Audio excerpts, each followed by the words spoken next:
ये क्या मामला है जी प्रेस वार्ता है? आज प्रेस वार्ता को बुलाने का जो उद्देश्य है वो यह है कि एक साइबर फ्रॉड में हमने साइबर थाने की टीम ने असल आरोपियों को गिरफ्तार किया है। वह उनसे काफ़ी तरह के डिवाइसेस वगैरह भी बरामद किए हैं जिनके माध्यम से वो लोगों के साथ साइबर फ्रॉड करते थे। इसी के बारे में आपको जानकारी देने के लिए प्रेस वार्ता बुलाई गई है। इसमें एक शिकायत प्राप्त हुई थी हमें बलजिंदर से, जो कि हिजरावा कला के निवासी हैं। उन्होंने बताया कि उनके पास एक कॉल आया जिसमें कि उनको ये कहा गया कि हम लाइफ इंश्योरेंस कंपनी से बात कर रहे हैं। उनके कोई प्रतिनिधि बन के बात की और आपको तरह तरह के लाभ पहुंचाने के लिए आप हमें विभिन्न खातों में पैसे डालिए। तो इस प्रकार से उन्होंने अलग अलग किश्तों से 4,46,882 रुपये जो है अलग अलग खातों में डाले। फिर इसमें एक FIR जो है वो 8/10/25 को दर्ज की गई साइबर थाना में और उसी की जांच में कुछ आरोपियों को पकड़ा गया। पहले इसमें 3 आरोपी गिरफ्तार किए गए और उनसे जो है 3 mobile phone, 5 ATM card, 7 bank cheques और 5,000 रुपये की रिकवरी की गई थी। इसके अलावा कल परसों जो हैं 2 आरोपी गिरफ्तार किए गए, जिनकी जो पहचान है वो इस प्रकार से है। एक है रवि कुमार उर्फ रवि पुत्र किशोर लाल, ये हांसी का निवासी है, और दूसरा है रवि कुमार पुत्र मोहन लाल, ये अशोक नगर फतेहाबाद का निवासी है। तो इन दोनों को फतेहाबाद से ही गिरफ्तार किया गया। इनके अलावा जब इनका रिमांड लेके इनसे पूछताछ की गई तो आगे के आरोपी जो हैं हमारे असल आरोपी, उनको भी गिरफ्तार किया गया है आज। उनमें से एक है रिपन पुत्र मोहन लाल, ये अपना अशोक नगर का ही रहने वाला है, और एक है नितेश कुमार, ये भट्टा कॉलोनी फतेहाबाद का रहने वाला है, जो कि मताना रोड के पास स्थित है।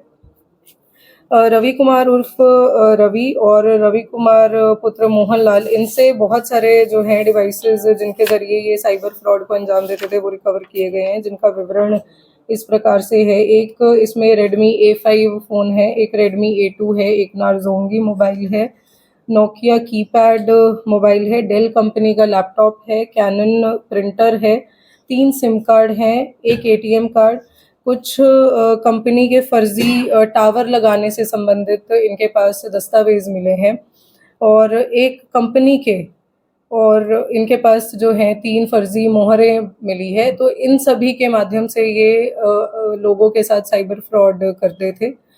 और इनके अलावा इनके पास से कुछ कैश भी बरामद किया गया, रिकवरी भी की गई है, जिसमें रवि कुमार से 10,000, रवि कुमार पुत्र मोहन लाल से 15,000, रिपन और नितेश से कुल मिला के 40,000, तो कुल 65,000 रुपये की रिकवरी की गई है।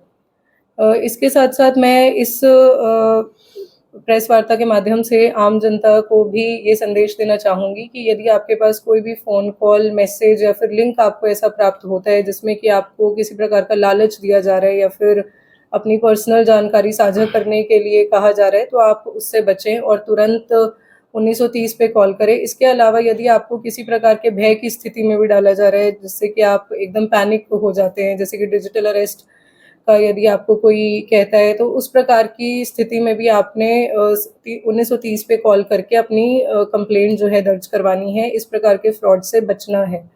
कितने लोगों से अब तक फ्रॉड कर चुके हैं आपको, क्या लगा है? अ, ये जो है अभी तक इनसे अभी पूछताछ की जाएगी। जब गहनता से पूछताछ करेंगे तो एग्जैक्ट जो नंबर है वो पता चलेगा। कैसे वारदात को अंजाम देते थे जी, कैसे निशाना बनाते थे, कैसे करते थे?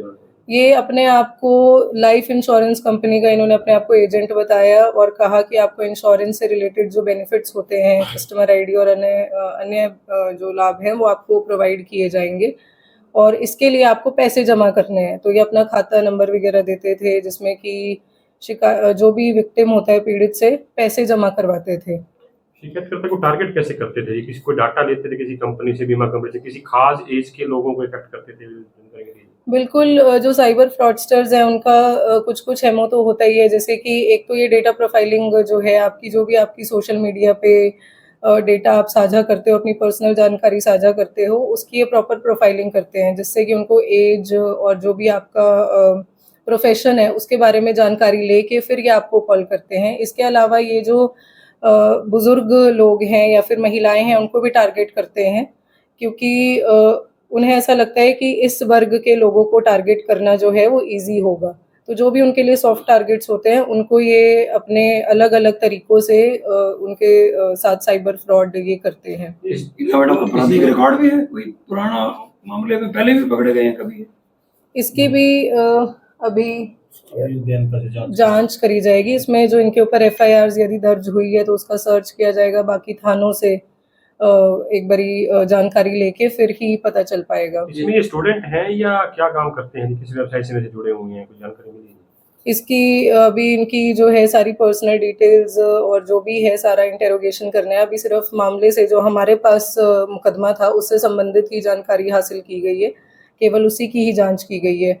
अन्य बाकी की जानकारी अभी इनसे इंटेरोगेशन करके पता लगाई जाएगी। जैसे सिम का इस्तेमाल करते थे, ये कि खुद की रहती थी या किसी से लाते थे, क्योंकि फेक होगी जी वो। बिल्कुल, बिल्कुल, जो इनके सिम होते हैं, अकाउंट्स होते हैं, वो सभी फेक होते हैं। ये किसी के माध्यम से किसी बिचौलिए या फिर किसी मीडिएटर के माध्यम से किसी गरीब इंसान को या फिर झांसा देकर या उनको कुछ पैसों का लालच देके खरीदते हैं और उन्हीं का इस्तेमाल करते हैं। अपने नाम पे रजिस्टर्ड, अपने एड्रेस पे रजिस्टर्ड सिम का या अकाउंट का ये इस्तेमाल नहीं करते। तो आप उन लोगों को शामिल करते हैं फिर उनको, जिनका सिम इस्तेमाल करते हैं? बिल्कुल, यदि अगर उस व्यक्ति ने अपना सिम जो है जानबूझकर पता होते हुए कि ये जो सिम है उससे साइबर फ्रॉड को अंजाम दिया जाएगा, इसलिए यदि वो देता है तो उसको बिल्कुल शामिल अनुसंधान किया जाता है। लेकिन यदि उसने अनजाने में दिया है तो फिर उस हिसाब से उस पर कार्यवाही अमल में लाई तो जाती है। रिमांड पर लिया जाएगा या कैसे? बिल्कुल, अभी इनको रिमांड पे लिया जाएगा ताकि इनसे बाकी की भी जानकारी, इन्होंने किस-किस के साथ और फ्रॉड किया है, कहाँ इन पर मुकदमे दर्ज हैं, अन्य जानकारी पता लगाने के लिए इनको रिमांड पे लिया जाएगा। Thank you. कुछ